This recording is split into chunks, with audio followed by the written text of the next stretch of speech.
Bonjour, dans cette vidéo, nous allons parler du pronom on. Quand nous conjuguons un verbe, nous avons vu qu'à la troisième personne du singulier, nous avons on. On aime, par exemple, pour le verbe aimer. Mais qu'est-ce que c'est on? Le pronom on a deux utilisations. La première, c'est un pronom impersonnel, synonyme de les gens. Oui, par exemple, en France, on parle français. En Argentine, on aime beaucoup le football. C'est la même chose que de dire en France, les gens parlent français ou la population parle français. En Argentine, les gens aiment beaucoup le football.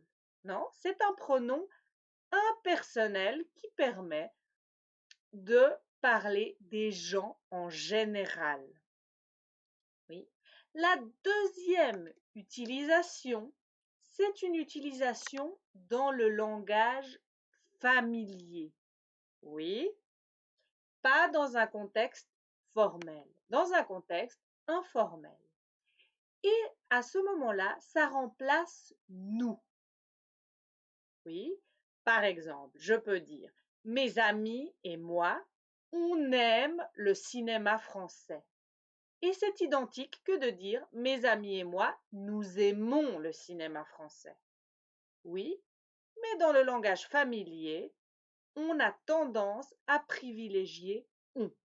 Par exemple, dans ma famille, on déteste le sport. Oui, c'est la même chose que de dire dans ma famille, nous détestons le sport. Oui, ce sont des synonymes, mais on est plus familier et nous est plus formel ou correct. Ça va? Ces deux acceptions du pronom on. Attention, le sens dans les deux cas est pluriel. Non, dans le cas numéro 1, le sens c'est les gens, un ensemble indéfini, impersonnel. Dans la deuxième acception, c'est nous, un ensemble défini de personnes. Mais la conjugaison est au singulier, à la troisième personne du singulier, la même forme que il ou elle. J'ai donné ici deux exemples qui valent pour la deuxième utilisation de on comme synonyme de nous. Salut, on s'appelle Juan et Mathias. On est argentin. On a 46 et 48 ans.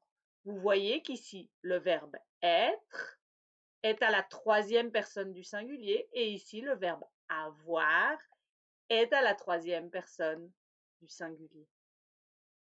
Voilà, c'est tout pour le pronom on. À bientôt.